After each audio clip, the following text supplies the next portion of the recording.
ने जो चर्चा किया है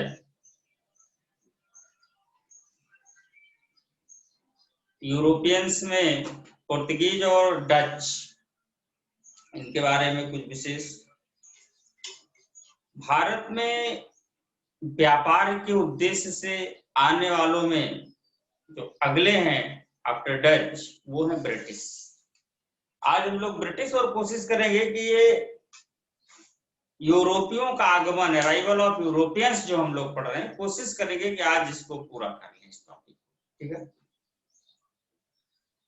तो ब्रिटिश आज का टॉपिक है।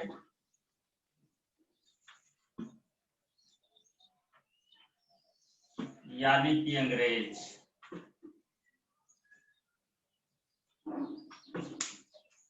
एक्चुअली उस समय जब भारतीय भूभाग पर पुर्तगीज और डच अपना व्यापार स्थापित कर चुके थे और उसके विस्तार में लगातार लगे हुए थे, तो ब्रिटेन कहाँ था? ब्रिटेन का कोई संगठित व्यापार उस समय नहीं था। कुछ छोटे छोटे व्यापारी थे और इंडिविजुअल अलग अलग व्यापार वो करते रहते थे, आते जाते भी रहते थे, छोटे छोटे व्यापारी समय। करीब 1600 से पहले की स्थिति है, आफ्टर 16th सेंचुरी ही ये प्रॉपर स्टार्ट हो पाया है। तो स्थिति है कि छोटे छोटे व्यापारी थे और थोड़ा डचों के साथ मिलके लोग व्यापार करते थे। हमने कल इस पर चर्चा भी किया था कि बेसिकली डचों के साथ विशेष रूप से इनका एक समझौता था, या हो ही रहा था, लगातार हो रहा था, कि यहाँ के व्यापार यानी भारत और साउथ ईस्ट एशियन ट्रेड पर डचों का आगमन पहले था। ये लोग व्यापार भी कर रहे थे, तो यहाँ से वस्तुएं डच लोग लेके जाते थे और यूरोप में व्यापार करने के लिए डिस्ट्रीब्यूट करते थे, जिसमें ब्रिटेन एक अहम हुआ करता था। लेकिन धीरे धीरे करके ब्रिटेन को भी जागरूकता हुई है कि इतने जो वस्तुएं अगर वहां से लाई जा रही हैं और हमको महंगी बेची जा रही है, फिर उसको और महंगे पर हम लोगों को प्रोवाइड कर रहे हैं, अगर इस व्यापार को हम इस मीडिएटर यानी डच जैसे लोग या अन्य यूरोपियन कंपनियों जैसे लोगों के साथ ना मिल करके सीधे करें, इसका सर्वाधिक फायदा हो सकता है। इसी को उद्देश्य में लेकर, इसी को टारगेट में लेकर के ब्रिटेन भी आगे आया। तो हुआ क्या? सबसे पहले लंदन में, बिल्कुल क्रम से, और नोट भी कर लीजिएगा काम की चीजें, लंदन में 1599 ईस्वी में लंदन में कुछ व्यापारियों का समूह एकत्रित हुआ, यानी कई व्यापारी एक साथ मिले, मीटिंग किए। अच्छा, ये मिलाने और मीटिंग कराने में एक व्यक्ति थे, Lord mayor.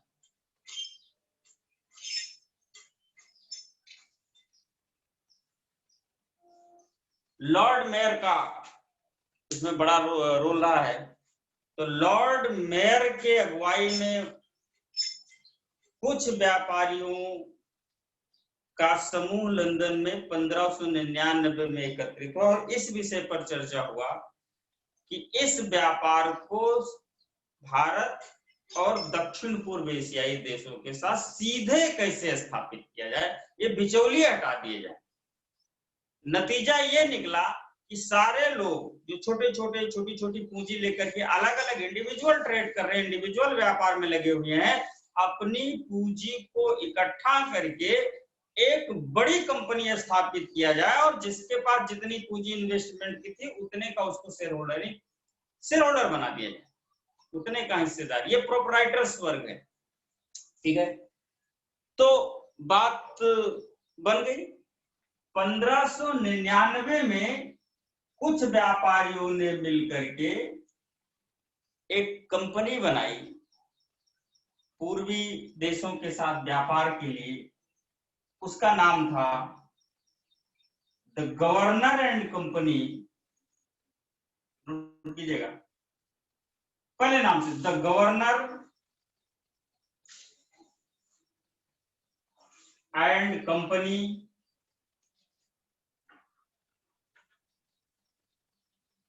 Of merchants of London trading into the East Indies, trading to the East Indies. The Governor and Company of Merchant of London trading to the East Indies नाम से एक कंपनी बनाई London में, Lord mayor की अगुवाई में, Lord mayor के suggestion में, लॉर्ड मेयर की अध्यक्षता में भी ये कंपनी बनी। बेसिकली इसी कंपनी को 31 दिसंबर 1600 में ब्रिटेन की तत्कालीन महारानी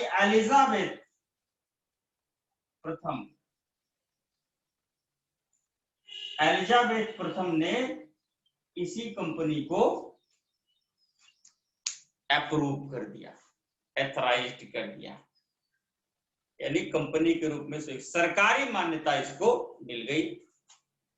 और पूर्व के साथ यानी पूर्वी देशों के साथ, भारत और दक्षिण पूर्व एशियाई देश खास करके इसमें शामिल है, पूर्वी देशों के साथ व्यापार करने की अनुमति इनको दी गई, कुछ शर्तों के साथ, कुछ छूट यानी अधिकारों के साथ। क्या क्या कर सकते, ये कंपनी तैयार हो गई। इसके बाद इस कंपनी ने अपना व्यापार शुरू किया, क्योंकि सरकार के द्वारा समर्थित कंपनी थी, सरकार को भी इससे लाभ होता था और कुल मिलाकर के सरकार प्रायोजित कार्यक्रम ही था। हालांकि ये सरकारी कंपनी डायरेक्ट नहीं कह सकती। तो इसके बाद अच्छा ये लोग व्यापार करना शुरू किए, तो ऐसा नहीं कि इंग्लैंड में व्यापारी सारे मिल करके इसमें अपने आप को आकर के मर्ज कर दिए। अभी भी बहुत सारे व्यापारी हैं जो अलग अलग व्यापार करते थे। आप ध्यान दीजिए कि अलग अलग व्यापार करने वाले छोटे छोटे लोग थे, तो वो क्या व्यापार करते थे मुद्दा नहीं, मुद्दा ये है कि वो इनको डिस्टर्ब कर देते थे, पता नहीं कर देते थे या इनको लगता था कि इनको डिस्टर्ब हो रहा है, तो ये ऐसे व्यापार को रोकते थे। क्योंकि ब्रिटेन की सरकार इस कंपनी को समर्थन करती थी, इसलिए सरकार ने भी ऐसे छोटे छोटे व्यापारियों को अपना समर्थन नहीं दिया। कहने का मतलब इसका ही पूरा सपोर्ट किया। तो थोड़ा सा ब्रिटेन के खिलाफ एक उग्रता, सरकार के खिलाफ ब्रिटेन में ऐसे व्यापारियों की उग्रता है। कुल मिलाकर के व्यापार पर मोनोपोली इस कंपनी की और सरकार के द्वारा उस पर समर्थन, आम जनता में सरकार के खिलाफ एक आक्रोश था। आक्रोश के और भी तमाम कारण है, क्योंकि वहां भी बड़ी क्रांति हुई है। 1688 में, इससे पहले की भी कहानी बड़ी लंबी है लेकिन खैर जाने दीजिए। 1688 में ब्रिटेन में क्रांति हो गई, आम क्रांति। 1688 अब क्रांति तो राज सत्ता के विरुद्ध ही हुई, क्योंकि राज सत्ता के ही विरुद्ध ये व्यापारियों की भी प्रतिक्रिया थी और अन्य भी मुद्दे इसमें शामिल थे, सामाजिक मुद्दे भी, राजनीतिक मुद्दे भी, आर्थिक तो खैर था ही। तो अब एक आंदोलन अगर शुरू होता है तो तमाम सारे लोग एकत्र होकर के और अपने अपने मुद्दों को उसमें मर्ज करके एक बड़ा सा आंदोलन। तो 1688 में ब्रिटेन में क्रांति हुई और ब्रिटेन में तख्ता पलट हो गया। जेम्स प्रथम, सॉरी वो जो शासक थे जिनका तख्ता पलट हुआ है 1688 में, जेम्स द्वितीय उस समय शासक थे। जेम्स द्वितीय का तख्ता पलट गया, मतलब सरकार गिरा दी गई।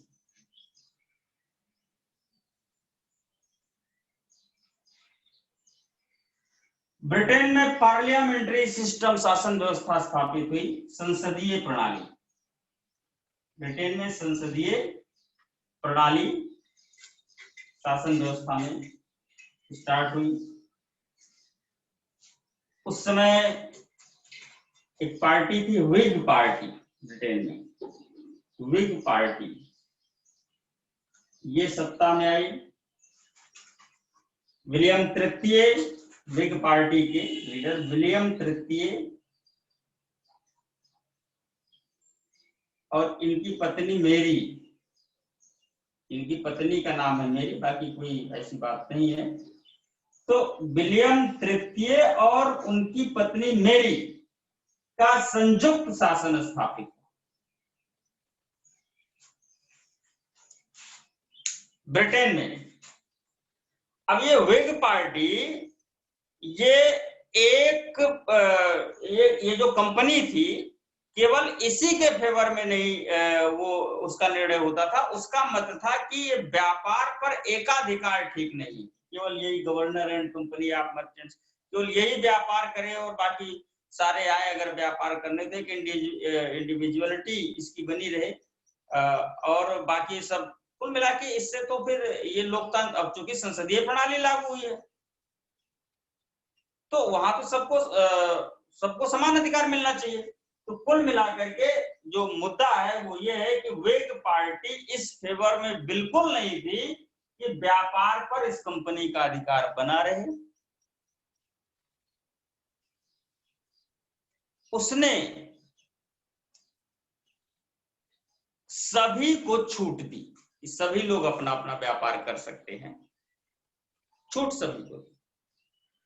इस क्रम में कुछ कंपनीज और बनी, जब छूट दी सरकार का, ब्रिटेन संसद का जब सपोर्ट मिला तो कुछ कंपनीज और बनी, नोट कर लिए होंगे। जैसे 1688 में ही एक कंपनी बनी, न्यू कंपनी।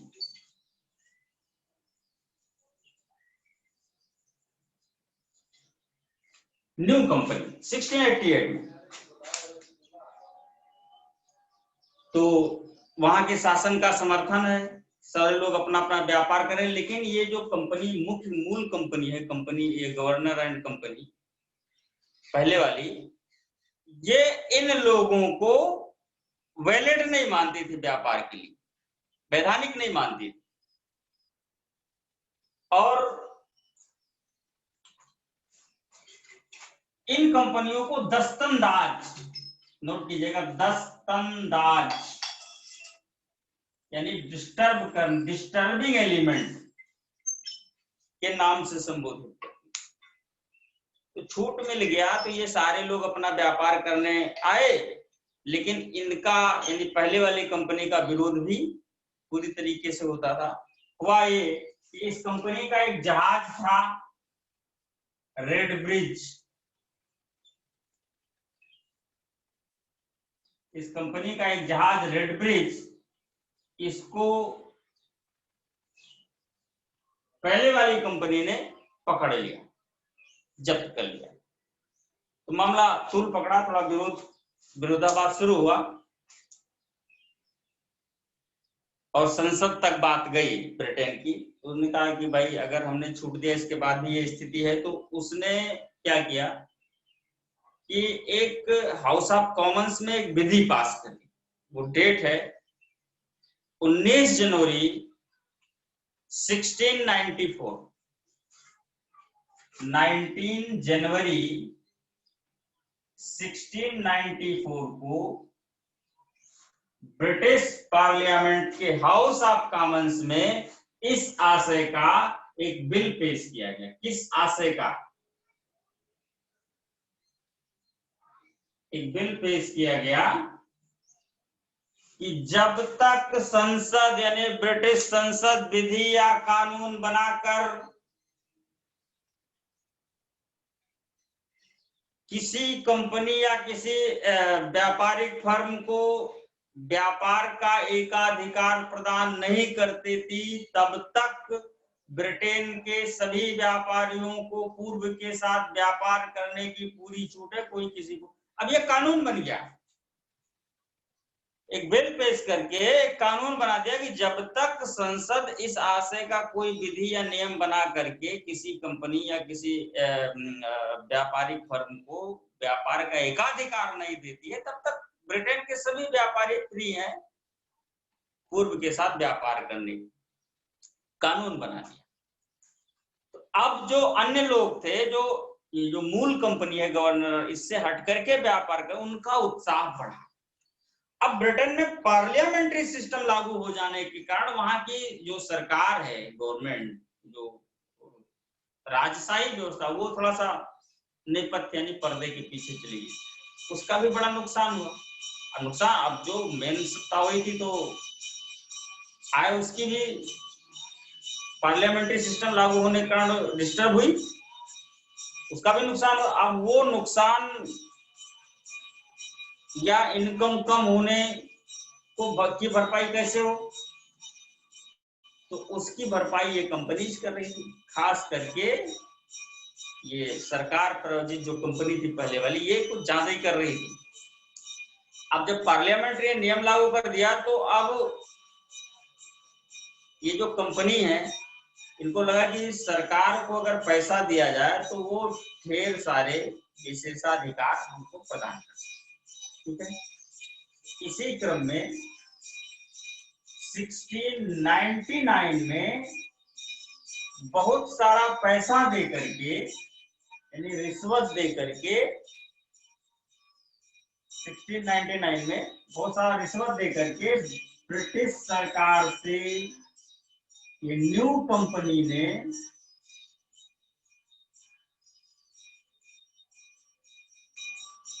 एक मिनट,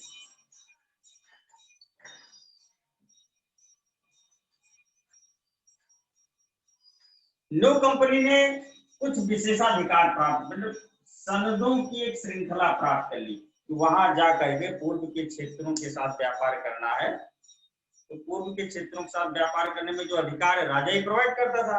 राजा ने कहा कुछ भी करो, जाके लड़ाई करो, युद्ध करो, जमीन कब्जा करो, व्यापार करो, मतलब पूरी अपने यहां से पूरी छूट ले लिया पैसा दे करके, ऐसा। और इसी उत्साह में अब पूंजी जितने आधे दे दिया घूस,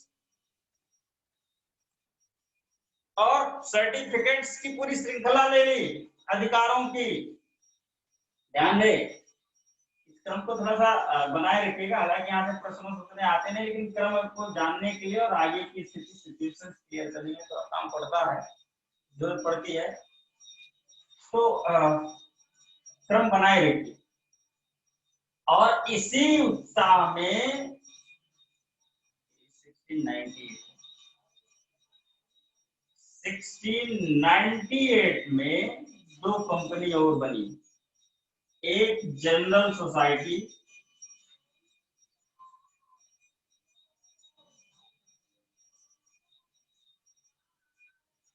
और दूसरी एक कंपनी बनी, ये सरकारी कंपनी थी। देखो सरकार, जो राजा था, राजा तो वहां पार्लियामेंट्री सिस्टम लागू, तो राजा की स्थिति हो गई खराब, हो उसको भी अधिक से अधिक धन चाहिए। उसने अपनी तरफ से एक कंपनी वाले व्यापार में खुद करूं, सारे लोगों को करवाने से ज्यादा खुद ही करूं, सारा लाभ खुद ही ले लिया जाए। तो ब्रिटेन की सरकार ने क्या किया, वहां की राजशाही व्यवस्था ने एक कंपनी बनाई, इंग्लिश कंपनी। इंग्लिश कंपनी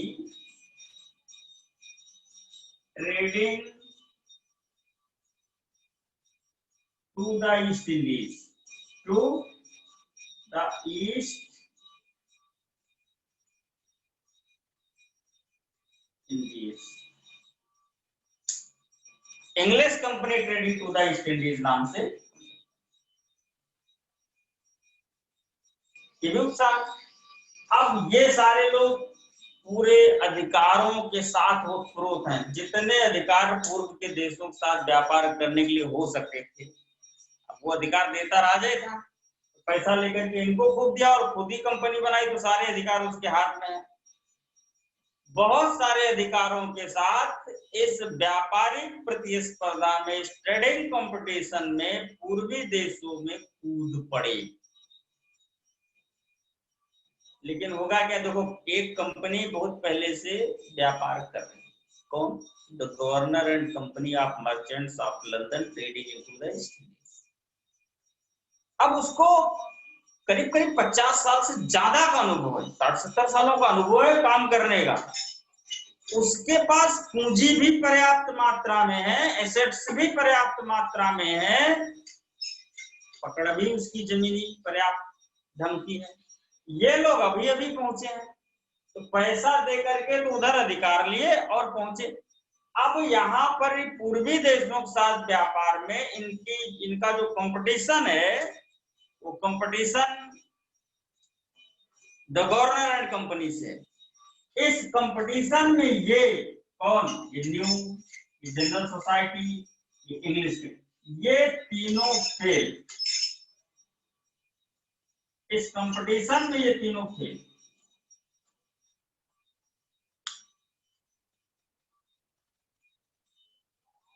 अब आधी तो दे दिया घूस में अधिकार लेने के लिए, आधी बची कुछ फेल हो गए, तो वो जब खत्म हो गई, अब बचा कुछ नहीं, रोड पे आ गए, ऐसा आप कह सकते हो। करें क्या? तो एक ऑप्शन, या तो फिर सब समेट के जाए यहाँ से, नुकसान जो भी हो उसको उठा के यहाँ से जाए, निकल ले, एक से ये किए, या कोई नई पूंजी और नया उद्धारक इनके सामने आए, तो जाना तो भाई तो बहुत बेइज्जती वाला काम है, इससे तो बचना है। इसी समय एक व्यक्ति इनको मिला, लॉर्ड गोडोल्फिन, ये भी एक व्यापारी ही है, लॉर्ड गोडोल्फिन। व्यापारी क्या, ये कैप्टन है ईस्ट इंडिया कंपनी, सेना सैनिक संचालन का, लॉर्ड गोडोल्फिन।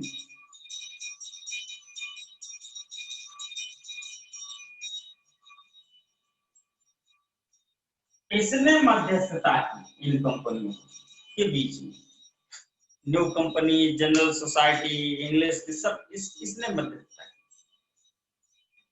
और इसने समझाया कि भाई यहाँ से सब कुछ बोरिया बिस्तर इकट्ठा करके जाने से अच्छा है कि जो कुछ भी बचा खुचा एसेट्स है उसको ले जा करके अपनी पूंजी बना के उस कंपनी में मर्ज कर दो, एक निर्धारित परसेंट का शेयर होल्डर बना दिया जाएगा, तो कुछ ना कुछ आता रहेगा, और व्यापार करने आए थे तो इसी बहाने करते भी रहोगे, तो कम से कम एक छीछा लेदर से जब वहां जाओ तो या भाग गए, कम से कम रहोगे और व्यापार आपका चलता रहेगा।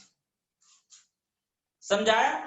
अच्छा, इधर पूरी तरीके से थक गए ही थे लगभग, तो मरता क्या न करता, बात समझ में आई। 1702 ईस्वी में, ध्यान दे, 1702 ईस्वी में इन कंपनियों में new company, general society, English company, इन कंपनियों ने took the decision to merge in the company of governor and company of merchants of London trading into the East Indies। मतलब इस बड़ी वाली कंपनी में अपने को मर्ज करने का निर्णय लिया, डिसाइड किया कि हम मर्ज हो जाएंगे, बात पर। तो ये 1702 ईस्वी में डिसाइड हुआ मर्ज,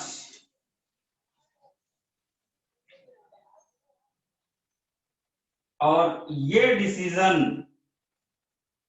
1708 ईस्वी में क्रियान्वित हुआ, एक्टिवेट हुआ। 1702 में निर्णय लिया कि हम मर्ज कर लेंगे बड़ी कंपनी में, और 1708 में ये मर्ज कर गए, they merged in the largest company which established in previous years. तो ये मर्ज कर गए।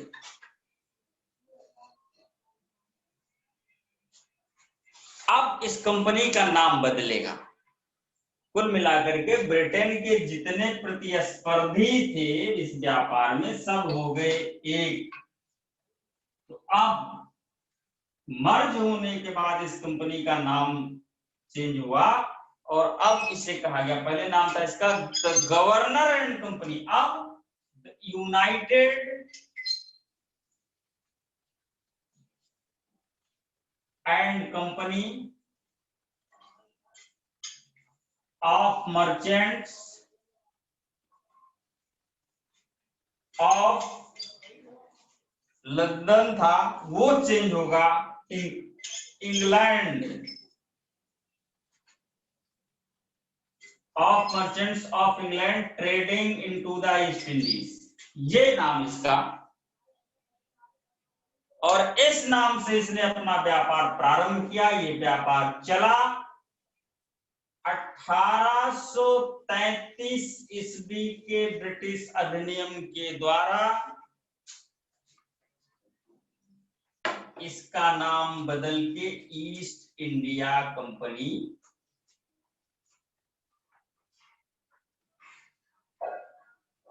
कर दिया। तो the name of company changed by the East India Company according to the Charter Act of 1833। और इस तरीके से इसने अपना कार्य आगे, यहां तक मामला क्लियर हुआ कंपनी के एक्सिस्टेंस के बारे में। जिस प्रकार से ये establishment of company east India company, जहां तक मैंने चर्चा की, यहाँ की खास बात यह है कि यहाँ से कोई बहुत खास प्रश्न नहीं आते हैं, लेकिन कभी कभी आते हैं, रेयरिस ही आते हैं।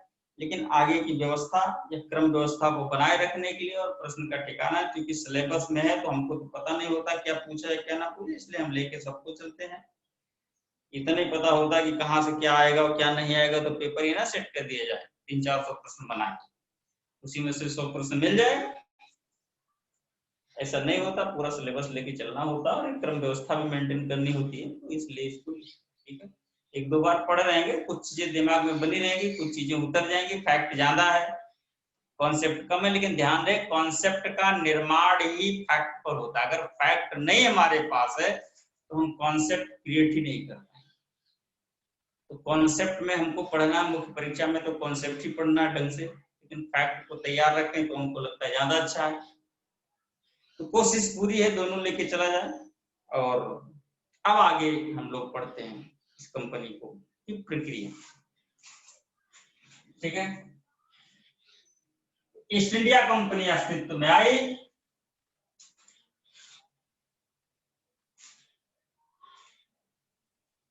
व्यापारिक क्रियाविधि,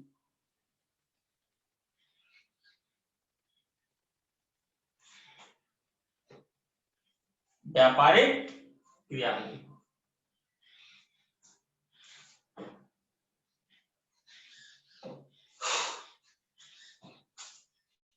करीब 1603 ईस्वी में महारानी एलिजाबेथ की मृत्यु हो गई। 1603 में the queen of Britain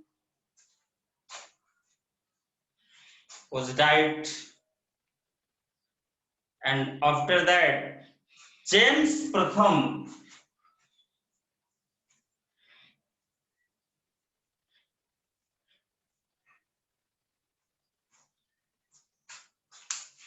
became the king of Britain। उसके बाद जेम्स प्रथम ब्रिटेन के शासक बने, राजा बने।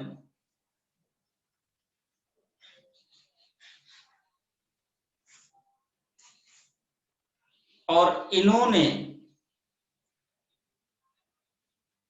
पूर्वी देशों खासकर भारत में व्यापार के लिए एक सहमति पत्र का रिक्वेस्ट भारत के शासक के पास भेजा विलियम हॉकिंस। ठीक है, तो इनके नाम का एक पत्र, एक लेटर, जो उस समय के भारत के तत्कालीन सम्राट अकबर थे, उनके नाम का, अकबर के नाम का एक पत्र जिसमें व्यापारिक रियायतें प्राप्त करने के लिए सिफारिश थी, को विलियम हॉकिंस के हाथ भेजा।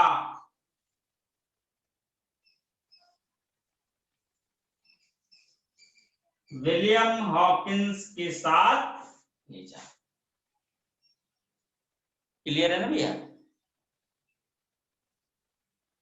जेम्स प्रथम का एक पत्र जो अकबर के नाम लिखा गया था, जो भारत के तत्कालीन सम्राट थे, जिसमें व्यापारिक रियायतें प्राप्त करने के लिए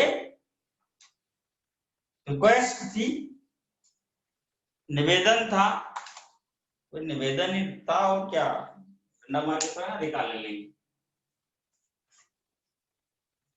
वो विलियम हॉकिंस जल मार्ग से, ध्यान रहे, जल मार्ग से 1608 ईस्वी में सूरत पहुंचा। Arrive Surat in 1608 via ocean, जल मार्ग से। एक्चुअली जल मार्ग से भारत की धरती पर उतरने वाला पहला अंग्रेज विलियम हॉकिंस है। जल मार्ग से भारत की धरती पर उतरने वाला पहला अंग्रेज विलियम हॉकिंस। ये डायरेक्ट नहीं आया, ये बीच में मध्य एशिया रुका, मिडिल एशिया, यहां पर इसने तुर्की और अरबी भाषाएं सीखी। भारत के बादशाह से बात करनी है, उसकी भाषा में बात किया जाए ज्यादा बढ़िया है, क्योंकि अंग्रेजी नहीं बोला जा सकता। वैसे भी भारत में आके उस समय तो कुछ ज्यादा दिक्कत। आज भी लोग कह देते हैं ज्यादा अंग्रेजी न बोलो, तो अंग्रेजी भारत का बादशाह, उसका दिमाग खराब हो गया ज्यादा अंग्रेजी सुन के, तो बिना कुछ सुने वापस कर देगा। वो भी बड़ा होशियार था, मध्य एशिया में रुका, तुर्की अरबी भाषाएं सीखी, और जब पहुंचा मुगल दरबार में तो वहां इसकी मुलाकात जहांगीर से हुई, क्योंकि तब तक अकबर साहब निपट चुके थे। ठीक है, अकबर साहब रहे नहीं,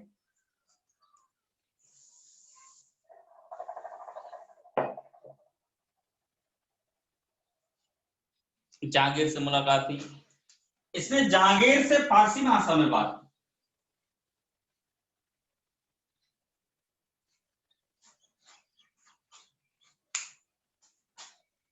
तो बादशाह खुश हुआ।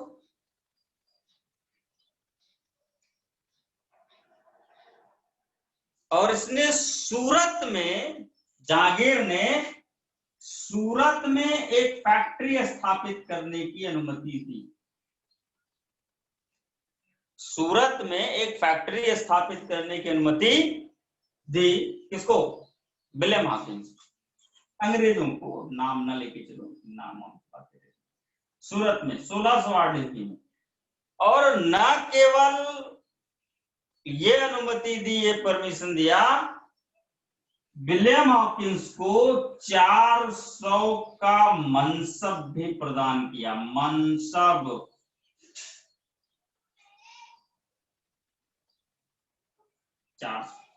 क्योंकि जो मनसब है ना, जो मुगलों ने एक मनसबदारी व्यवस्था चलाई थी।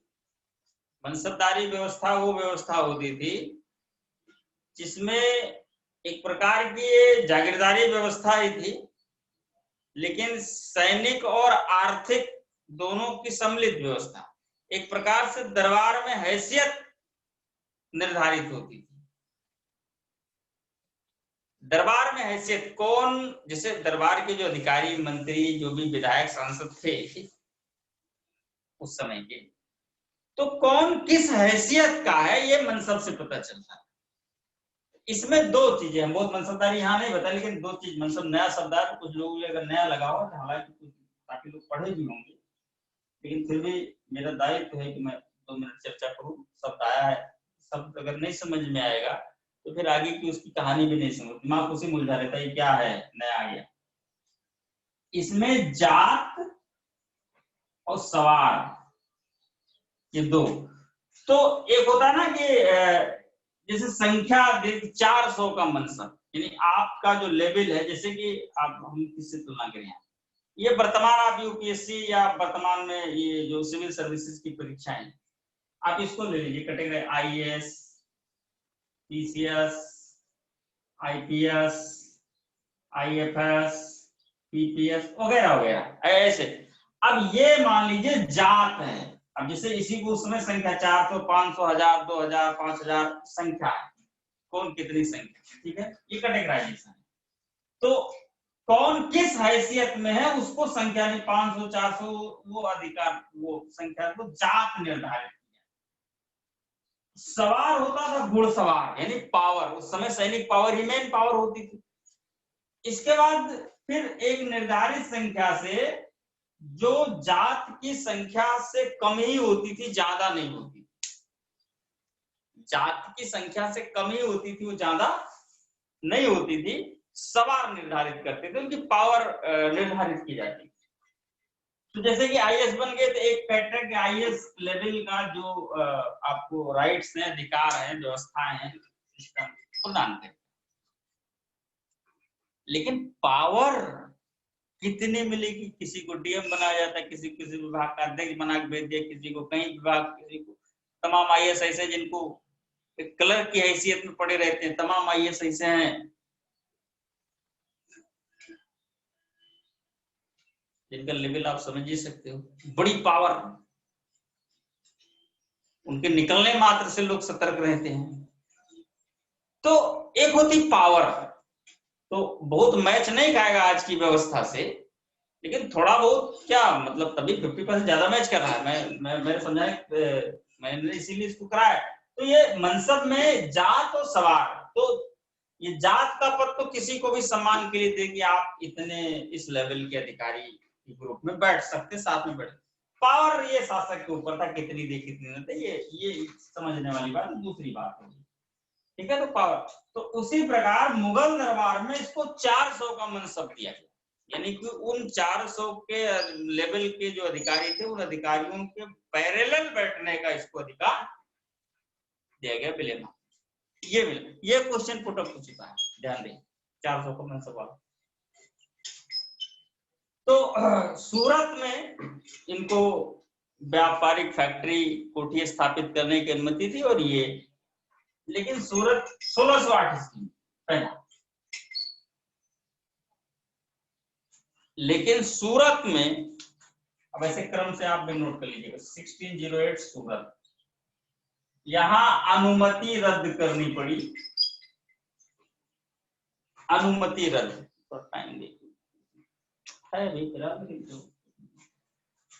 अनुमति रद्द करनी पड़ी, क्योंकि सूरत में पुर्तगालियों का दबाव था, पुर्तगाली यहाँ जड़ जमा के बैठे थे, इसलिए अब उनसे युद्ध करके, उनको पराजित करके वहां पर उन्होंने सीधे विरोध किया, भाई स्थापित नहीं करने देते, इसका मतलब कि सीधे झगड़े के पचड़े में फंसो, पराजित करो, फिर स्थापित करो। अब क्योंकि भी नए नए आए थे, ये सब बॉल करना नहीं चाहते थे, फिर तुरंत हार गए तो फिर निकलना ही पड़ेगा यहाँ से, और कोई ऑप्शन है। तो यह अनुमति इन्होंने रद्द कर ली और अपने आप को स्टैब्लिश करने के प्रयास में लगे रहे। तो after Surat they establish in 1611 where Masulipatnam, Masulipatnam AP में है, मछलीपट्टम के नाम से स्थानीय वालों जानते थे, मछलीपट्टम। 1611 ईस्वी ईस्वी में ये मसूलीपट्टम में अपनी फैक्ट्री स्थापित किए। गोलकुंडा राज्य में पड़ता है, ये परमिशन लेकर के स्थानीय शासन व्यापारिक कोठी स्थापित की। कुल मिला के अब ये हुआ कि अगर सूरत में प्रयास करे और विफल भी हो जाए तो कम से कम भारत में मौका है रहने का, ये नहीं कि अब निकल के चले जाना पड़ेगा। अभी इसके पहले अगर ऐसा प्रयास करते तो फिर आउट ही हो जाते, कोई स्थानीय नहीं था। तो पहले इन्होंने यहाँ पर अपने आप को सिक्योर किया। इसके बाद अगले स्टेप पर ये पहुंचते हैं सूरत। सूरत में स्वाली का युद्ध होता है, पुर्तगालियों को इन्होंने पराजित किया और पुर्तगालियों को पराजित करने के बाद अब वहां पर इनका दबदबा बन गया।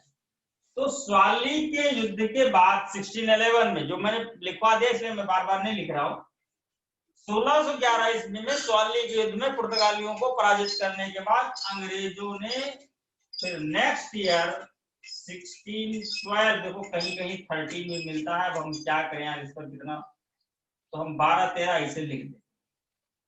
हमारे हिसाब से तो 12 ही होना चाहिए, लेकिन कई स्थानों पर मैंने देखा 13 लिखा है। 12-13 में सूरत में इन्होंने अपनी फैक्ट्री स्थापित। तो यहां से एक प्रश्न आता है, बहुत जनरल प्रश्न है, पहली फैक्ट्री अंग्रेजों की स्थापित फैक्ट्री वो है मसूलीपट्टम।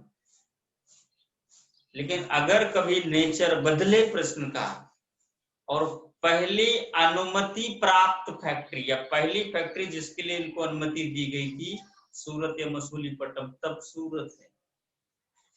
परमिशन ग्रांटेड फर्स्ट फैक्ट्री वो सूरत, but established first factory of Britishers was मसूलीपट्टम।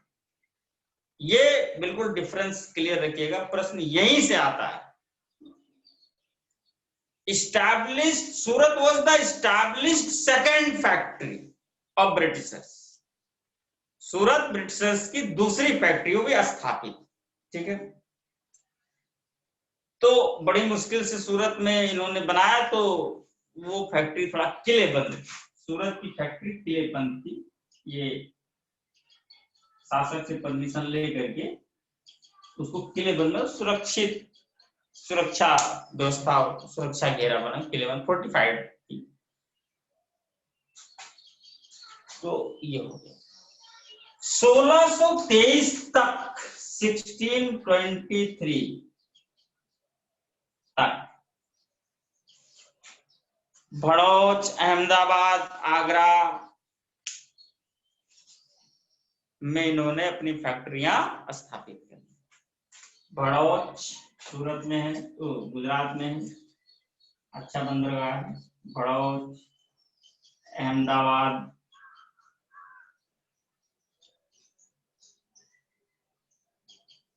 Agra,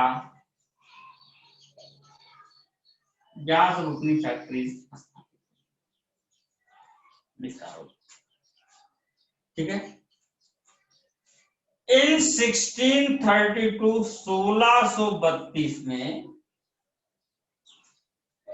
इनको प्राप्त होता है गोलकुंडा के सुल्तान से एक सुनहला फरमान, सुनहला फरमान।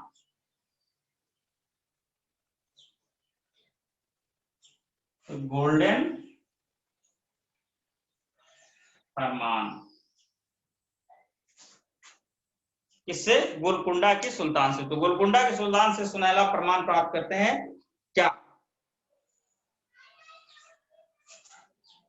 500 पगोड़ा, पगोड़ा डचों के ढाले हुए सोने के सिक्के हैं जो भारत, 500 पगोड़ा सालाना कर देने के बदले गोलकुंडा के सभी बंदरगाहों से अंग्रेजों को व्यापार करने की छूट। गोलकुंडा के सभी बंदरगाहों से स्वतंत्रता पूर्वक व्यापार कर सकते हैं, बदले में केवल 500 पगोड़ा यानी डच सोने के सिक्के इनको देने पड़ेंगे, ठीक है। तो at the exchange of 500 pagoda amount, The Britishers could trade independently. स्वतंत्र होकर के ये व्यापार कर सकते from the all ports of Golconda, Golconda के सभी बंदरगाहों से। ये सुनहला फरमान दक्षिण भारत। इसके बाद 1639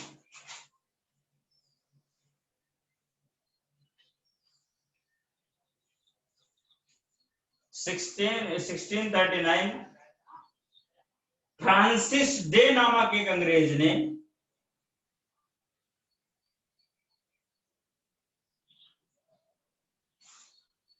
एक चंद्रगिरी के राजा से एक क्षेत्र पट्टे पर प्राप्त, चंद्रगिरी के राजा से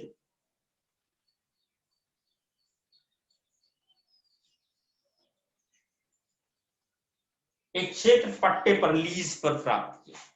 got a field at lease from the king of Chandragiri,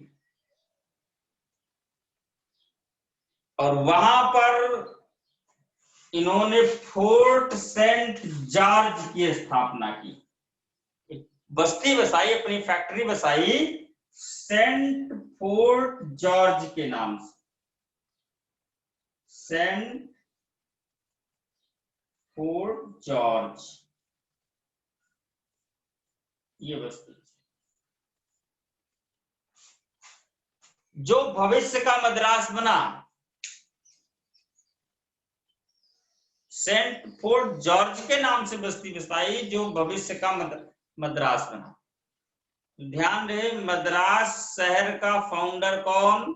Francis day. Madras शहर का फाउंडर कौन? फ्रांसिस डे ने मद्रास शहर की नींव डाली। पहला नाम उसका सेंट फोर्ट जॉर्ज था, बाद में मद्रास का, ठीक है, पट्टे पर लिया, ठीक है। इसके बाद जो इनके व्यापारिक क्रियाकलाप और भारत में शक्ति विस्तार और क्षेत्र विस्तार की दिशा में जो प्रयास चल रहे हैं, उस क्षेत्र में तो 1611 एक चीज में 1611 ईस्वी में पुर्तगालियों को पराजित करने के बाद समुद्र में नौसैनिक शक्ति के रूप में पुर्तगालियों की जो सर्वोच्चता थी वो समाप्त हो गई और अंग्रेजों की बनी। इसके बाद से ही पुर्तगाली जो है भारत में व्यापारिक विरोध एक दूसरे का करने के कम पक्ष में रहे थे। इसके लिए यूरोप में भी कई संधियां समझौते होते रहते थे ताकि यहां भी। इसी क्रम में एक संधि हुई थी 1630 ईस्वी में मैड्रिड, 1630 में मैड्रिड की संधि हुई थी, और इस मैड्रिड की संधि में ये निर्णय लिया गया था, ये डिसाइड किया गया था कि दोनों एक दूसरे के व्यापारिक क्रियाकलापों में विरोधाभास के रूप में हस्तक्षेप न करें, विरोध के रूप में हस्तक्षेप।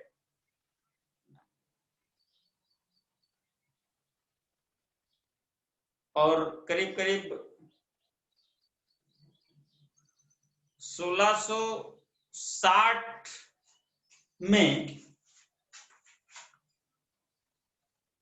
60 नहीं था 1650, हाँ ऐसे डेट बहुत महत्वपूर्ण नहीं इसलिए उतना जोर नहीं दे रहे। मुद्दा ये है कि 1650 में करीब ये गोवा के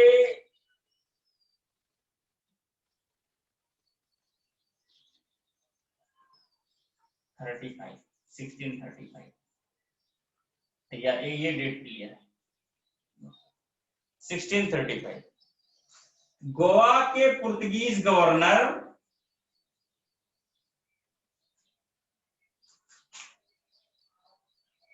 और सूरत के अंग्रेज प्रमुख के बीच गोवा के पुर्तगीज गवर्नर और सूरत के अंग्रेज प्रमुख के बीच। उस समय अंग्रेज प्रमुख जो भी हो, शायद गोडोल्फिन ही थे या बहुत वो क्लियर है, इसलिए मैं नाम नहीं ले रहा हूँ, बट गोवा के जो पुर्तगीज गवर्नर वो क्लियर है 35 में, नीलो डी कुना मैंने लिखवाया जी। एक समझौता होता है, इस समझौते में ये था कि भारतीय व्यापारिक क्रियाकलाप में, भारतीय व्यापार के क्षेत्र में पुर्तगाली और अंग्रेज एक दूसरे से संघर्ष नहीं करेंगे, सहयोग करेंगे।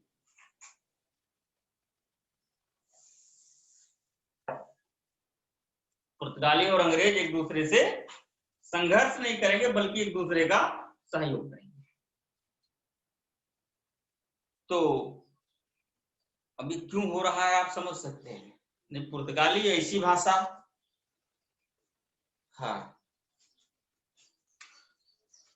इसी सब प्रक्रिया में पुर्तगीज और ब्रिटिशर्स के आपसी इस सहयोगिता को बढ़ाने के लिए और भारत में अपनी स्थिति को भी पुर्तगालियों के द्वारा बनाए भी रखना है।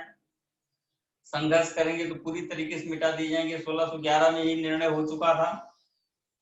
इसको और मजबूत करने के लिए अब अगले स्टेप पर आप नोट कर सकते हैं, 1661 में पुर्तगीज राजकुमारी कैथरीन का विवाह, पुर्तगीज राजकुमारी कैथरीन का विवाह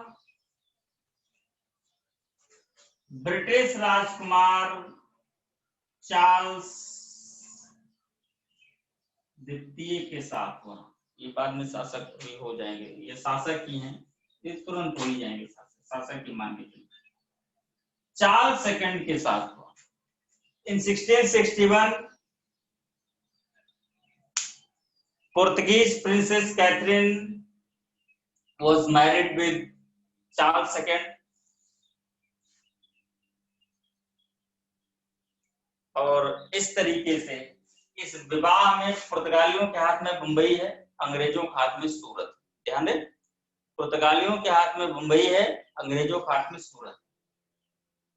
इस विवाह संपन्नोपरांत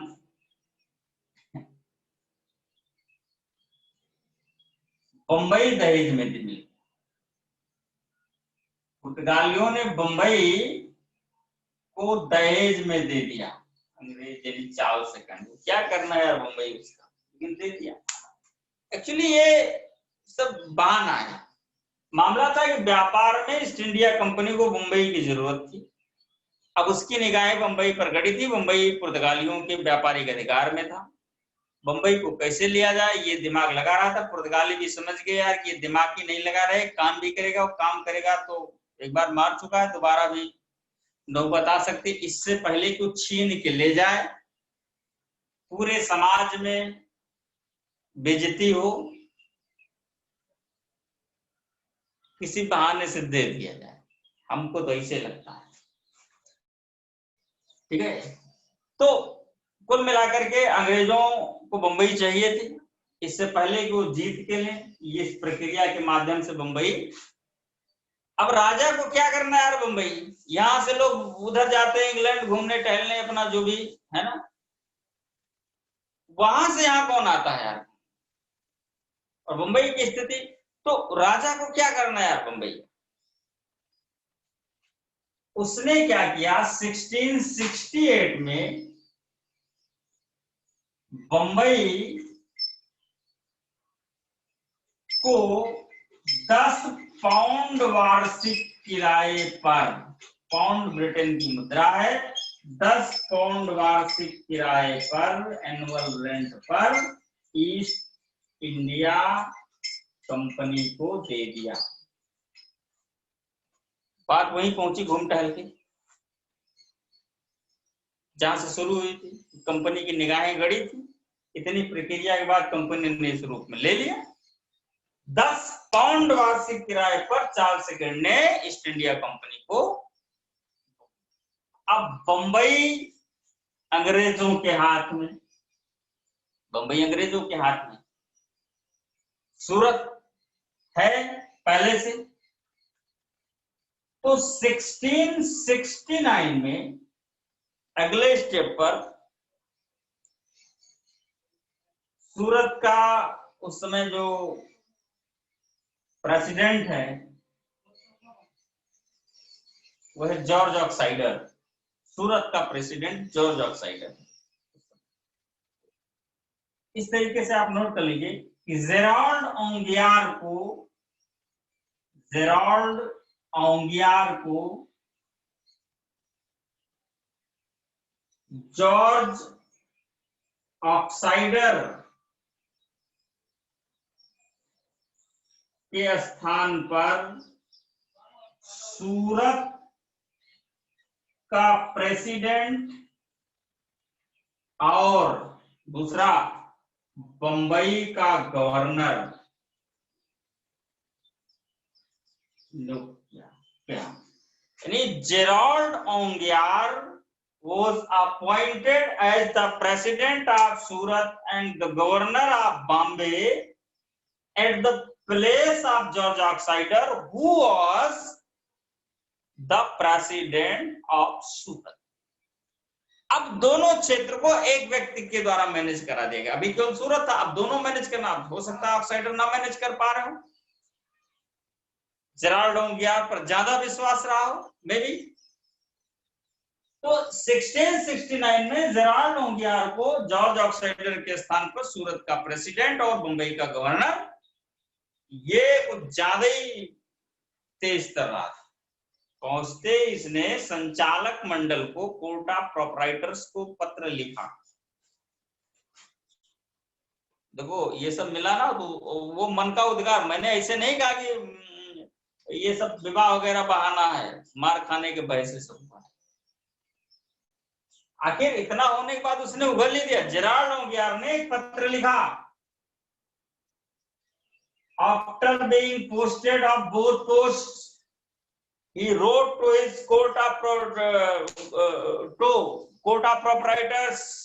क्या लिखा कि समय का तकाजा है कि अब आप अपने दोनों हाथों में तलवार लेकर अपने व्यापार का प्रबंध करें। It's the demand of time you manage your trade by taking sword in your both hands। आप अपने दोनों हाथों में तलवार लेकर अपने व्यापार का प्रबंध करें। It's the demand of time, ये समय का तकाजा है। भ्रम हो गया यार इसको कि तलवार के बल पर पूरा साम्राज्य जीत लेंगे हम। अभी तक तो पुर्तगालियों को हरा दिया। अच्छा, भारतीयों से भी पल्ला नहीं पड़ा था उतना। भारतीयों क्या यार, छोटे मोटे व्यापारी आए तो अपना ले दे करके काम चला रहे, इनका भी हुक्का पानी चलता रहना चाहिए। तो भारतीयों की ये सबसे बड़ी, इनका हुक्का पानी चलता रहना चाहिए, तो ये नहीं डिस्टर्ब करने वाले। इनका प्रॉब्लम हुक्का पानी जब इनका बंद होता है, बीड़ी, उसका तब जा करके इनका दिमाग खराब होता है, ये सब नहीं मिलना शुरू। तो ये इस भ्रम में आ गया।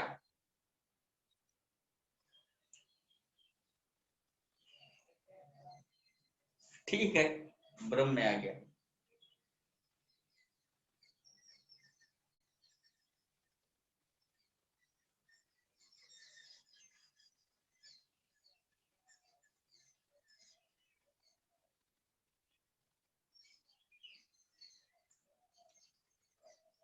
इसके बाद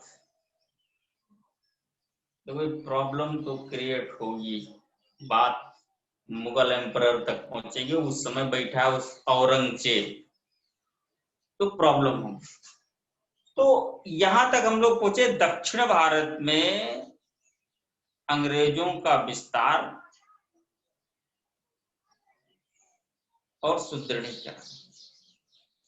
लेकिन ये तलवार वाली बात मत भूलना, इसका बदला लिया जाएगा अगले स्टेप पर।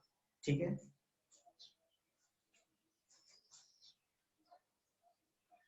साउथ इंडिया,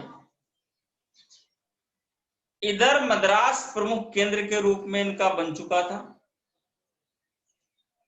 इंडोनेशियाई व्यापार पर नियंत्रण स्थापित करने के लिए और इंडोनेशियाई व्यापार, दक्षिण पूर्व एशियाई व्यापार और पूर्वी जगत के साथ व्यापार के लिए। उधर पश्चिम में बंबई एक प्रमुख व्यापारिक केंद्र के रूप में अंग्रेजों का स्थापित। ये बात दिमाग में बनाए। अब हम लोग पहुंचते हैं पूर्व में, मतलब उत्तर पूर्व में, खास करके बंगाल, कलकत्ता। ठीक है, क्योंकि जो कुछ भी अच्छा होना शुरू हुआ है अंग्रेजों का, सबसे पहले तो बुरा हुआ है।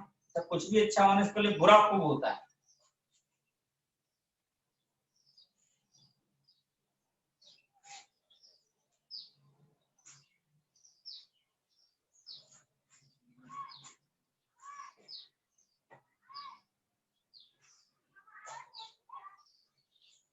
लेकिन जो कुछ भी अच्छा हुआ है फिर तो बंगाल में ही सर्वाधिक हुआ, और उसी ने एक प्रकार का पोषण दिया है, न्यूट्रिशन दिया है अन्य राज्यों में पनपने की। हम लोग चलते हैं बंगाल में अंग्रेजी शक्ति का विकास। एक हेडिंग डाल लीजिए, बंगाल में अंग्रेजी शक्ति का विकास। Development of British power in Bengal. Development of British power in Bengal. तो पूर्व में स्टार्टिंग 1633 में हो गया था। बंगाल में आएंगे तो पूर्व में 1633 में हरिहरपुर और बालासोर, ये दोनों उड़ीसा में है। यहां पर इनकी व्यापारिक कोठियां बन चुकी थी। 1651 में ब्रिजमैन, कैप्टन ब्रिजमैन के नेतृत्व में हुगली में एक व्यापारिक कोठी बनी। ठीक है, 1651 में कैप्टन ब्रिजमैन, अंग्रेज हैं, के नेतृत्व में हुगली में एक व्यापारिक कोठी बनी।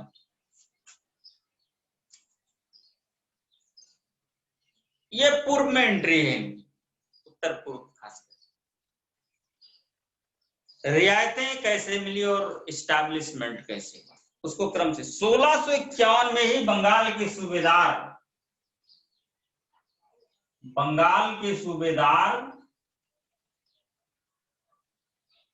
शाह सुजा ने 3000 रुपए वार्षिक कर के बदले में बंगाल के बंदरगाहों से व्यापार करने की छूट दे दी। 3000 रुपए वार्षिक कर के बदले में बंगाल के बंदरगाहों से व्यापार करने की छूट दे दी। At the exchange of 3000 rupees, the Britishers got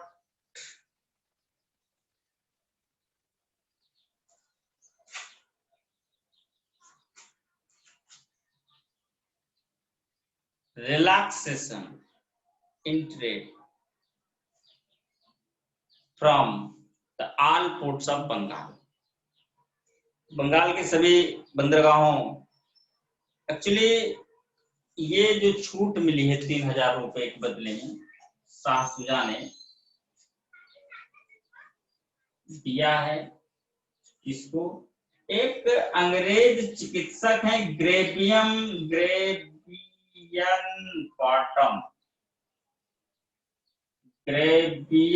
bottom. ये अंग्रेज चिकित्सक हैं और कंपनी के पदाधिकारी भी हैं। चिकित्सक यानी कि डॉक्टर, ठीक है ना। ये पहले से ही मुगल, ये बंगाल के दरबार में थे, रहते थे, अपना इलाज वगैरह करते रहते थे। यहाँ की बड़ी प्रॉब्लम थी, यहाँ फास्ट रिलीफ जैसी कोई व्यवस्था ही नहीं थी मेडिकल में। ये तो अंग्रेजों ने तो यही कर करके लोगों को प्रसन्न किया, प्रसन्न कर करके पूरा। हाँ, तो ग्रेवियम बॉटम ये बंगाल, ये नवाब के दरबार में रहते थे, इलाज वगैरह करते थे। तो काफी बैड थी, क्योंकि ये कंपनी से भी जुड़े थे, कंपनी के पदाधिकारी थे। इनके ही प्रयासों से शाह शुजा ने 3000 रुपए वार्षिक कर के बदले में बंगाल के सभी बंदरगाहों से व्यापारिक छूट दी।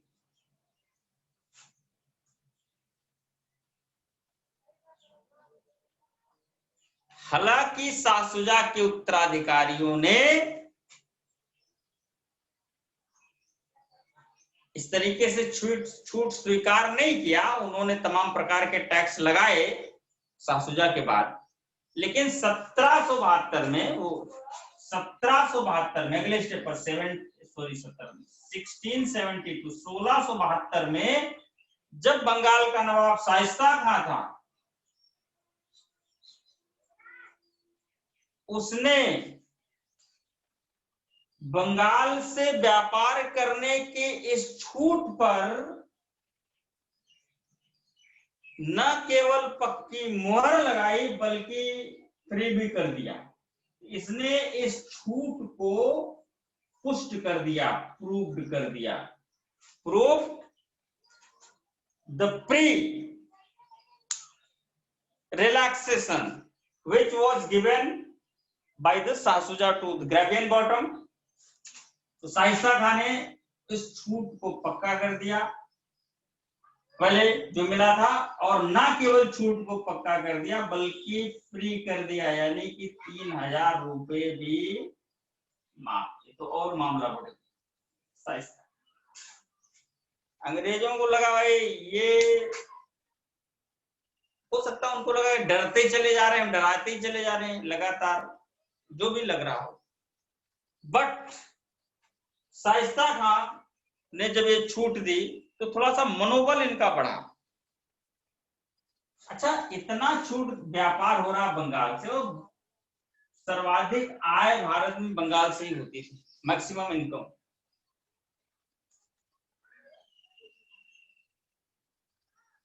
अब इतने बड़े व्यापार में इतनी छूट अगर मिल रही है तो इसमें केंद्र को भी तो नुकसान लग रहा होगा ना। तो उधर औरंगजेब को लगा यार ये बंगाल में हो क्या रहा है, मतलब वहां से आए जो भी,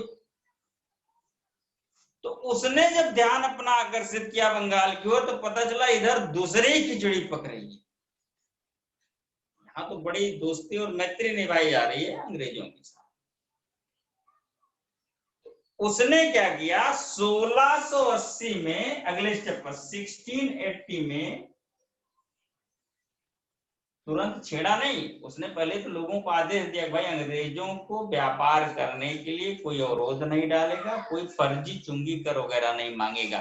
पहले तो अंग्रेजों को आश्वस्त किया बेटा ढंग से करो, और अपने यहाँ के जो अधिकारी जो थोड़ा बहुत तंग परेशान कर दिया करते तो उनको औरंगजेब का निर्देश दिया कि कोई अनावश्यक चुंगी नहीं वसूलेगा और इनके व्यापार में अवरोध नहीं उत्पन्न करेगा। इसके बाद इतना कहने बाद उसने कहा कोई बात नहीं। फिर अंग्रेज का ये देखो ऐसा है, 2% चुंगी टोल और 1.5% जजिया, मैं ये परसेंट एक मिनट देख लूं, हाँ वही है, और 1.5% जजिया सीधे औरंगजेब के खाते में एडजस्ट होना चाहिए। उसने ये आदेश दिया अंग्रेजों। अब अंग्रेज यहाँ थोड़ा सा उनको एक आश्चर्य लगा कि ये मतलब तो गलत हो गया उनसे। 2% चुंगी और 1.5% जजिया। जजिया अंग्रेजों से भी वसूल करने वाला भारत का पहला शासक औरंगजेब है। जजिया ये वो कर है जब इस्लाम आया, जब इस्लाम का शासन गैर इस्लामिक मुल्क में स्थापित होता है तो इस्लाम में रूल है कि इस्लामिक शासन व्यवस्था गैर इस्लामिक लोगों पर स्थापित नहीं की जा सकती।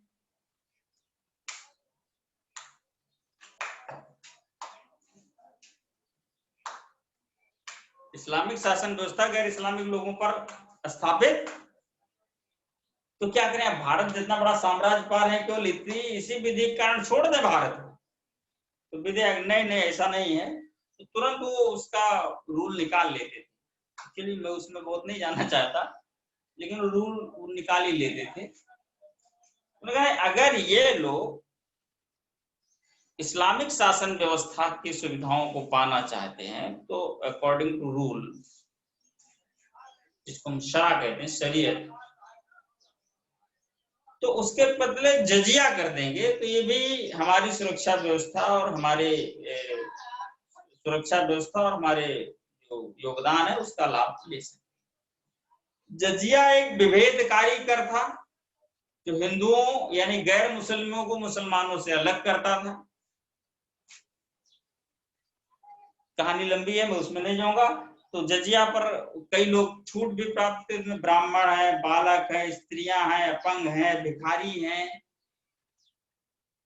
इतने सारे लोग छूट प्राप्त थे, उनको नहीं दिया जाता था। फिरोज शाह तुगलक ने ब्राह्मणों से भी जजिया वसूल लिया और औरंगजेब ने अंग्रेजों से भी जजिया वसूल लिया। ठीक है, ये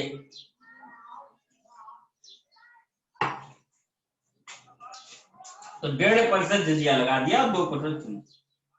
अब खलबली मची तो ये लोग करते कराते क्या करें, उपद्रव थोड़ा बहुत करते फिर ये माने नहीं, इनको लगाया तलवार उठाओ अब, क्योंकि बहुत हो गया इन लोगों का।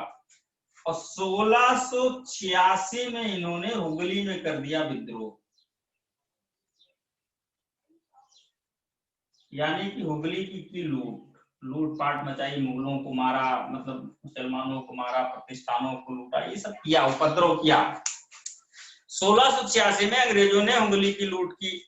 औरंगजेब को बात पता चली तो उसने तुरंत लिया एक्शन, सेना भेजी, और फिर अंग्रेज बुरी तरह पराजित किए। बुरी तरह शब्द लग जाने से आप कल्पना कर सकते हो मतलब किस तरह से, तो इसको अपने तरीके से कल्पना कर लेना, जिसको जो सूट करे। ठीक है, कितनी, तो यहाँ पर क्यों लिखी बात है कि बुरे तरीके से पराजित किया। ये लोग भागे, नदी के रास्ते भागे, और मुहाने पर एक ज्वरग्रस्त द्वीप है, बंगाल खाड़ी मारे भी, हुगली नदी किनारे से भागे, और ज्वरग्रस्त मतलब, ज्वर मतलब होता बुखार, फीवर। कहने का मतलब द्वीप को कौन सा ज्वर, मतलब एक ऐसा द्वीप जो असुविधाओं से भरा पड़ा था, मतलब कोई सुविधा नहीं, बड़े बड़े मतलब वहां मच्छर वगैरह काट, ज्वरग्रस्त द्वीप पर असुविधाओं से एकदम भरा पड़ा द्वीप।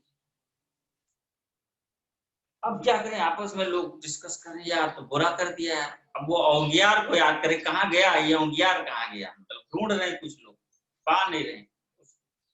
ये तलवार लोग व्यापार प्रबंध करने की बात कर रहा, कोई ऑप्शन नहीं। तो उसी में एक अंग्रेज था जॉब चौरनाक, बुद्धिमान थोड़ा होशियार था, 86 तक हुआ इधर। एक अंग्रेज था जॉब चौरनाक,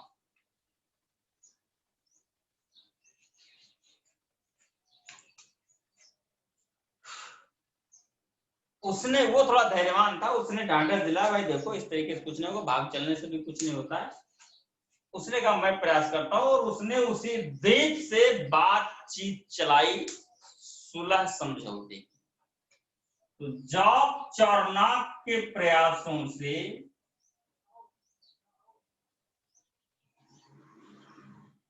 जॉब चौरनाक के प्रयासों से 1690 में बंगाल के एक गांव सूतानाती में इनको लौटने की अनुमति मिल गई। रिक्वेस्ट पॉलिसी, तो जॉब चौरनाक के प्रयासों से सूतानाती एक बंगाल का एक गांव है, वहां पर लौटने की अनुमति मिल गई। They got the permission to return in a village named Sutanati of Bengal in 1690 by the efforts of Job Charnock. By the efforts of job Charnock के प्रयासों से सुल्तानाती में लौटने की अनुमति मिली 1690 में। अब मैं यहां पर से इतने कहूंगा, यही सुल्तानाती भविष्य का कलकत्ता बना, भविष्य का कलकत्ता बना। So job Charnock was the founder of Calcutta, मौके का कोलकाता।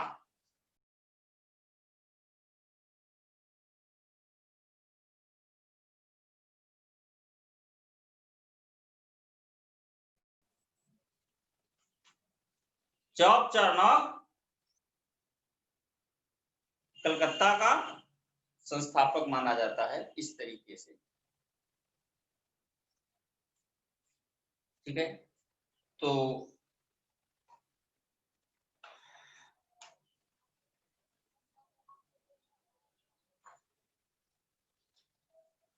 1698 में बंगाल के सूबेदार अजीमुस्तान ने, थोड़ा जल्दी कीजिए, 1698 में बंगाल के सूबेदार अजीमुस्तान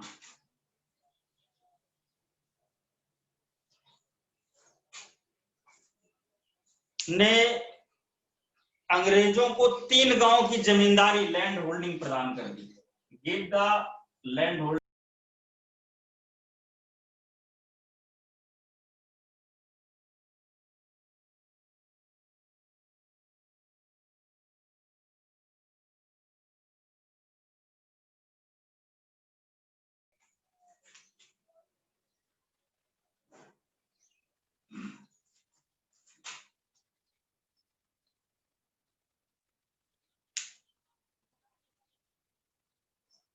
चलिए, 3 गांवों की जमींदारी, गोविंदपुर, कालिकाता और सुल्ताना।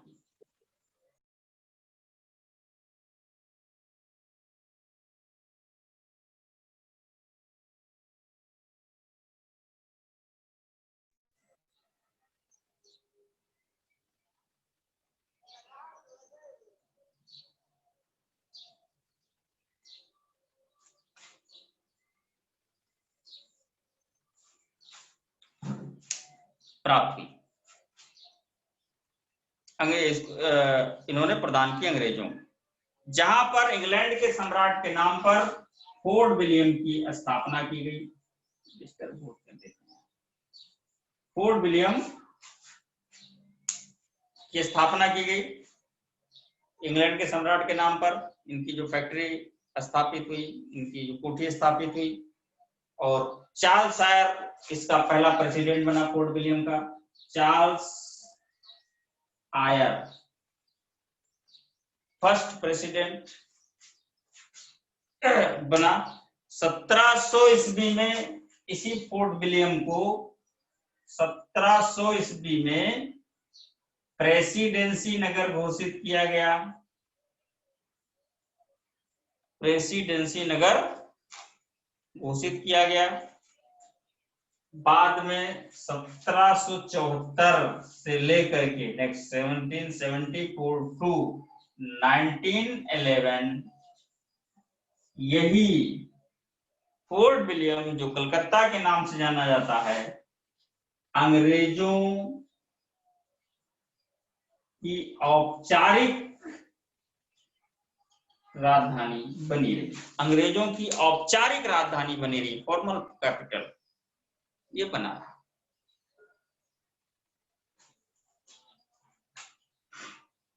ठीक है, 1911 में राजधानी चेंज कर दी गई थी, नई दिल्ली कर दी गई थी।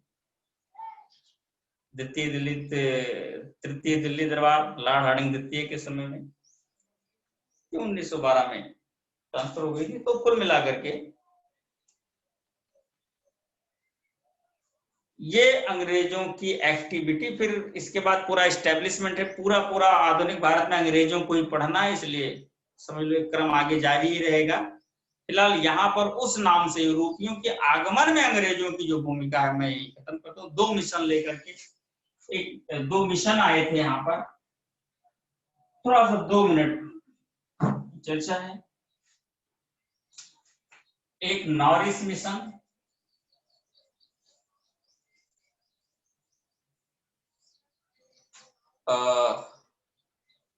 1698 में विलियम नॉरिस इनका नाम था। जब ब्रिटिश वहां के राजा ने, ब्रिटेन के राजा ने कंपनी नहीं बनाई थी, भी हम लोगों ने पढ़ा, English company trading into the East Indies. तो उन्होंने व्यापारिक रियायतें प्राप्त करने के लिए English company trading into the East Indies भी सरकार ने बनाई थी, स्टेब्लिश हो रहा था। उन्होंने व्यापारिक रियायतों को प्राप्त करने के लिए विलियम नॉरिस को प्रमुख बना करके एक मिशन मुगल दरबार में भेजा। लेकिन इस पर ज्यादा चर्चा इसलिए क्योंकि इसको कोई फायदा नहीं हुआ, किसी ने सुना नहीं, किसी शासक ने इसकी सुनी नहीं, फिर एक गया। ठीक है, तो ये नॉरिस मिशन आया और असफल रहा। बाद में फिर 1702 में निर्णय लिया कि ईस्ट इंडिया कंपनी में मिल जाएंगे, और 1708 में मिल गए, जो हम लोगों ने पढ़ा। एक John Sharavan mission, John Sharavan mission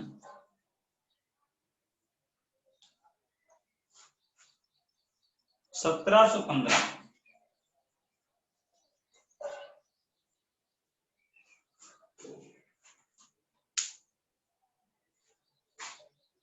ये ईस्ट इंडिया कंपनी की तरफ से भेजा गया था, कलकत्ता से एक प्रतिनिधि, ये प्रतिनिधि मंडल है, जॉन शरवन की अध्यक्षता में एक प्रतिनिधि मंडल है।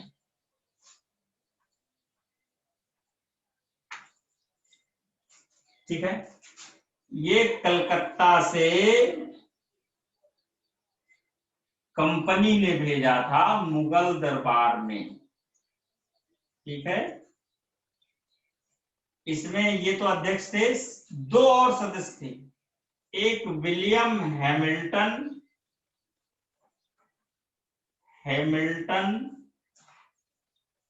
ये थे चिकित्सक, कि इनको भेजेंगे तभी तो कुछ काम हो पाएगा, और एक थे ख्वाजा शेरहूद, ये आर्मेनिया के थे और द्विभाषिया थे, यानी बाइलिंग्विस्टिक, द्विभाषिया, ट्रांसलेटर का काम करते थे, ट्रांसलेटर का काम करते थे। तो ये ख्वाजा, ये 3 लोग का मिशन गया, और 1715 में गया। फर्रुखसियर का शासन था, तो सबसे पहले तो फर्रुखसियर के दरबार में कुछ महिलाओं का इलाज हुआ। सबसे पहले तो मानसिक रूप से लोग है ना हैक करते थे, इलाज किए, सब फिट हुआ, तो फर्रुखसियर खुश था। तो 1700 खुश अगर हुए तो कुछ ना कुछ होगा, खुशी खुशी में ही तो सब हुआ है पूरे भारत में, मॉडर्न इंडिया, अंग्रेजों का कैप्चरनेस। तो फर्रुखसियर खुश हुआ। 1717 में एक फरमान जारी किया। इस फरमान का नाम है शाही फरमान। इस फरमान का नाम है शाही फरमान, रॉयल फरमान। शासक कह रहा अंग्रेजों को बहुत, ये जो शाही फरमान है, मैं पहले ही बता दूं फरमान में कुछ बताने से पहले, कि इसको कंपनी का मैग्ना कार्टा कहा जाता है। कंपनी का ये मैग्ना कार्टा है। मैग्ना कार्टा उसे ही कहा जाता है जिस, एक अधिकार पत्र होता है, जो अधिकार पत्र अगर मिल जाए किसी को, फिर इसके बाद क्रांति आ जाए उसके उस फील्ड में जिस फील्ड में वो गया है। अब भारत में अंग्रेजों ने आए व्यापार करने, फिर ये सब अधिकार पाए, इसके बाद स्थिति, व्यापार को तो छोड़िए, व्यापार तो ले ही गई, इकोनॉमी पूरी ले ही गई, राजनीतिक व्यवस्था भी, मतलब साम्राज्यवाद की भी एक क्रांति नहीं आई।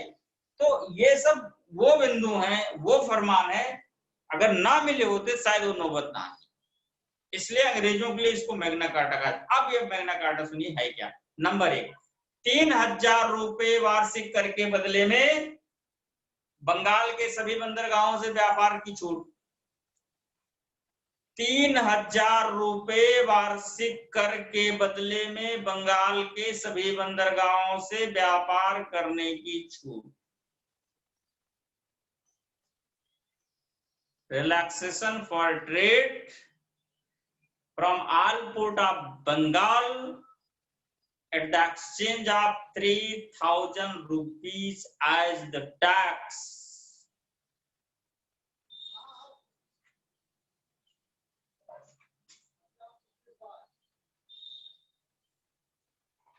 ठीक। दूसरी बात, 3 ही बिंदु है। 10,000 रुपए कर के बदले में बंगाल के सभी करों से छूट।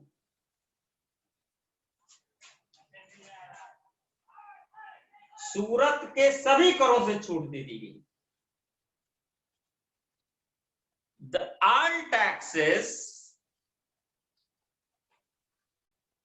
the relaxation from all taxes of Surat at the exchange of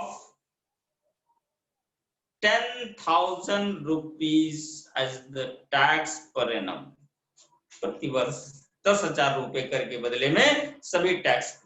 कोई भी ये चुंगी, ये फला टैक्स, ये सब आयात निर्यात सब कुछ भी करें, 10,000 रुपए इनको जब कुछ भी करो, तो ये नौबत है। बंगाल में भी 3,000 रुपए तो कुछ भी करो। और तीसरी जो बड़ी बात है, जो काफी बड़ी बात है, बंबई में ढाले गए कंपनी के सिक्कों को मुगल साम्राज्य में चलाने की अनुमति। मतलब करेंसी का मामला होता ना, जब भारत की करेंसी है तो भारत में चलेगी, बाहर जाएगी तो वहां पर नहीं चलेगी, फिर एक्सचेंज रेट होता है पूरा। अब सीधे सीधे कह दिया जाए कोई यहाँ जाओ, कोई देश की मुद्रा है और सीधे सीधे चलाओ उसको, तो एक्सचेंज रेट वाला मामला खत्म।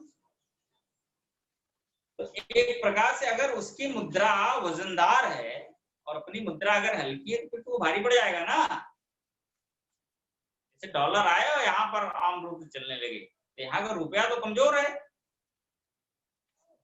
उसके मुकाबले में तो भाई इकोनॉमी हैक होगी कि नहीं होगी। खैर जान दो इकोनॉमी का मैटर। तो कुल मिलाकर के तीसरा जो मुद्दा है कि बंबई में ढाले गए ब्रिटिश सिक्के, the British coins minted in Bombay could be circulated in whole Mughal Empire according to this फरमान। इस फरमान के द्वारा पूरे मुगल साम्राज्य में ब्रिटिश सिक्के चलाने की अनुमति, मुंबई में डाले गए ब्रिटिश सिक्कों को चलाने की अनुमति दे दी गई। सीधे सी कहावत है ना, इनका सिक्का चलता है, तो ब्रिटिश का सिक्का चलने लगा। समझे ना क्या हुआ, तो समझो। तो ये जॉन सर्वन मिशन की उपलब्धि है कंपनी के लिए, और इस तरीके से अंग्रेजों ने ये उपलब्धि प्राप्त की। तो अब आगे अंग्रेज ही अंग्रेज रहेंगे। इसलिए इस क्रम में जब हम यूरोपियों का आगमन पढ़ रहे हैं, ब्रिटिशर्स को यही समाप्त करते हैं। आगे 1-2 लोग और बचे हैं, उनको भी देखना है, लेकिन शायद समय की अपनी मर्यादा है। 9:36 हो चुके हैं, तो डेनिश 2 मिनट में खत्म कर देते हैं, ज्यादा लंबा है नहीं। फ्रांसीसी और फिर मुगल ये हम लोग कल देखेंगे। फ्रांसीसी में भी ज्यादा समय नहीं, 15-20 मिनट का समय है। इसके बाद मुगल साम्राज्य का पता, हालांकि वो कल ही पढ़ेंगे। हाँ, डेनिश को ले लीजिए थोड़ा सा। डेनिश कंपनी की स्थापना 1616 ईस्वी में हुई। डेनिश कंपनी की स्थापना, Dane was established as a company in 1616, 1616 ईस्वी में हुई। 1620 ईस्वी में they established first factory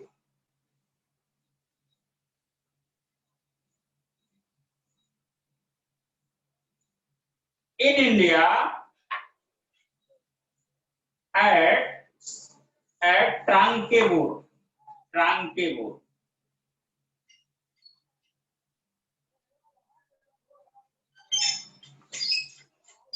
ट्रांकेबोर Tamil Nadu राज्य। और फिर प्रयास करते करते अगली फैक्ट्री की स्थापित हुई 1676 में, 1676 बंगाल